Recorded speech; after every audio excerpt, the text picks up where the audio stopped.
అష్టవినాయక విశిష్టతలేంటి? అవి ఎక్కడున్నాయో తెలుసా? పురాణాల ప్రకారం శివయ్యకు జ్యోతిర్లింగాలు, అమ్మవారికి అష్టాదశ శక్తిపీఠాలు ఎలా ఉన్నాయో, గణపతికి కూడా ప్రత్యేకమైన అష్టవినాయక ఆలయాలు ఉన్నాయి. 2024 హిందూ మత విశ్వాసాల ప్రకారం అష్టవినాయక ఆలయాలన్నీ స్వయంభువుగా వెలిశాయి.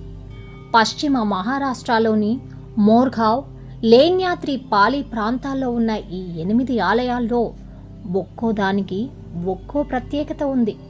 పురాణంలోని ఒక శ్లోకం వల్ల మహారాష్ట్రలోని అష్టవినాయక స్థలాల గురించి తెలిసింది.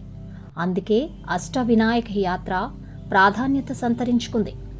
మహారాష్ట్రలోని తూర్పు భాగంలో విదర్భ సహజ సిద్ధమైన ప్రాంతం. ఈ ప్రాంతానికి గొప్ప ప్రాచీన సాంప్రదాయం ఉంది. మహారాష్ట్రలోని విదర్భ ప్రావిన్స్లో కూడా వినాయకుని స్థలాలు ఉన్నాయి. విదర్భ అష్టవినాయక అనే పదం 8 ఎంపిక చేసిన దేవాలయాల నుండి ఏర్పడింది. ప్రయాణాలకు తగినన్ని అవకాశాలు లేని కాలంలోనే ప్రతి ప్రాంతంలోనూ గణేశుడి విగ్రహాలు వెలిశాయి. ఇవి కాలక్రమేణా అభివృద్ధి చెందాయి. దండకరాజు సాధించిన భూమి విదర్భను దండకారణ్య అంటారు. చరిత్ర, పురాతన శాసనాలను అధ్యయనం చేసిన తర్వాత వాకాటక సామ్రాజ్యం కాలం నుండి విదర్భలో కూడా వినాయకుడిని పూజించినట్లు ఆధారాలు ఉన్నాయి. గణేశుడి 21 ముఖ్యమైన ప్రదేశాలే కాకుండా విదర్భలో చాలా ప్రదేశాలు ఉన్నాయి. ఈ అష్ట వినాయకులను ఏదైనా నిర్దిష్ట క్రమంలో దర్శనం చేయాలన్న నియమాలేవీ లేవు. విదర్భలోని అష్ట వినాయకులలో మొదటిగా తెలిసిన గణేశుడు నాగ్పూర్లోని కొండ గణపతి. ఈ ప్రసిద్ధ దేవాలయం నాగ్పూర్లో ఉంది. ఇక్కడ ఒక రావి చెట్టు కింద చెక్కబడిన వినాయకుడి బొమ్మను చూడొచ్చు. ఈ స్వయంభూ గణేశుడి విగ్రహం ఒక పురాతన దేవాలయం శిథిలమైన శిథిలాలలో దొరికినట్లు స్థానికులు చెబుతారు. మొదట్లో ఇది చాలా సాధారణమైన దేవాలయంగా ఉండేది. అయితే ఇప్పుడు ఇది మహాపుణ్యక్షేత్రంగా మారింది. కాలక్రమేణా ఈ ఆలయానికి ఆదరణ పెరిగింది. ప్రతిరోజు ఉదయం 4:30 ఇక్కడ పూజలు ప్రారంభమవుతాయి. మంగళ శనివారాల్లో అయితే రద్దీ ఎక్కువగా ఉంటుంది. విదర్భలోని అష్టవినాయకులలో గణపతి పురాతన స్థండిల గ్రామంగా పిలువబడే మేందా గ్రామంలో వైనగంగ నది ఒడ్డున కొలువై ఉన్నాడు.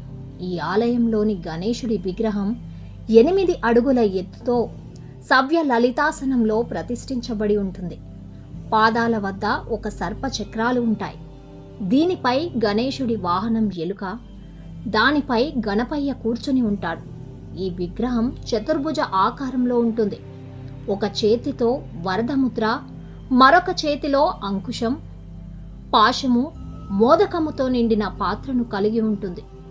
విగ్రహం తలపై 5 భుజాల పాము శిల్పంగా కనిపిస్తుంది. ఆలయ ప్రాంగణంలోని చతురస్రాకారంలో దాదాపు 8 అడుగుల ఎత్తులో మారుతి విగ్రహం ఉంటుంది. రాముడు వనవాస సమయంలో రామ్టెక్లో ఉండేవాడని నమ్ముతారు. సపుతర పర్వత శ్రేణిలో ఉన్న ఈ ప్రదేశం చాలా సుందరంగా ఉంటుంది. విదర్భలోని అష్టవినాయకుని స్థలం వీటిలో ఒకటి. ఇక్కడ అష్టాదశ భుజ గణపతి ఆలయం ఉంది. పేరుకు తగ్గట్టుగానే ఇక్కడి విగ్రహం చాలా భిన్నమైనది, విశిష్టమైనది. 18 చేతులతో ఉన్న గణపతి విగ్రహం చాలా అరుదైనది. గణేశుడికి 18 శాస్త్రాల పట్ల పరిజ్ఞానం ఉండటం వల్లే 18 చేతులతో చూపించారని స్థానికులు చెబుతారు. పురాణాల ప్రకారం గణేశుడు తన 18 విజయాల కారణంగా విఘ్నేశ్వరునిగా పూజించబడ్డాడు. కుడి కాండమునకు ప్రభువు కనుక సిద్ధి వినాయకుడు అని కూడా పిలువబడ్డాడు. నాగ్పూర్ చింద్వారా రైల్వేలో పట్నా సావంగి స్టేషన్ నుండి 12 కిలోమీటర్ల దూరంలో ఉంది అదాస క్షేత్రం. ఇది ఎత్తైన కొండపై ఉన్న పురాతన గణేశ దేవాలయం. ఈ విగ్రహం నృత్య వినాయకుడిదని పండితులు చెబుతున్నారు. ఈ వినాయక విగ్రహంలో తొండం కుడివైపున ఉంటుంది. మహాపాప, సంక్షత, శత్రు అనే 3 రాక్షసులు ఈ లోకాన్ని అల్లకల్లోలం చేస్తూ ఉండేవారు.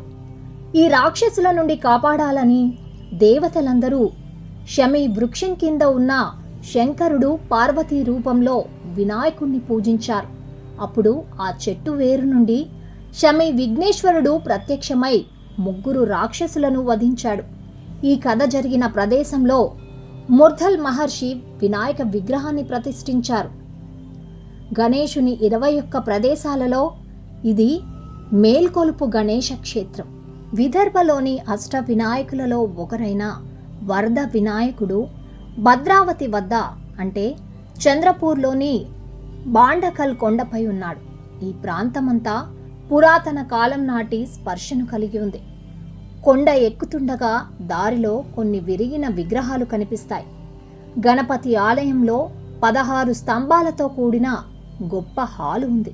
ఇక్కడి గణపతి దేవాలయంలోకి ప్రవేశించాలంటే కొన్ని మెట్లు కిందకి దిగాలి. అప్పుడే లోపల సుమారు 8 అడుగుల ఎత్తులో కూర్చున్న భంగిమలో వినాయకుని విగ్రహం కనిపిస్తుంది. అంతేకాదు, ఈ విగ్రహంపై కిరీటం కూడా ఉంటుంది. బండారా జిల్లాలోని వైనగంగ ఒడ్డున ఉన్న పావని గ్రామంలో ఉన్న వినాయకుడు విదర్భలోని అష్ట వినాయకులలో ఒకరు. ఇక్కడ గణపతి విగ్రహం ఉండదు. దానికి బదులుగా ఆలయం నిలబడి ఉన్న రాయి 5 వైపులా 5 ముఖాలు ఉన్నాయి. అందుకే దీనిని సర్వతోభద్ర గణపతి, భద్రగణపతి, పంచానన, విఘ్నరాజ అని రకరకాల పేర్లతో పిలుస్తారు. పావని గ్రామం చుట్టూ పటిష్టంగా కనిపిస్తుంది. గ్రామం మధ్య భాగంలో ఒక చిన్న దేవాలయం ఉంది. అందులో గణేశ విగ్రహం ఉంది. ఆలయానికి ఎదురుగా డేగ స్తంభం ఉంటుంది. ఈ నిర్మాణంలో కొంకణ్లో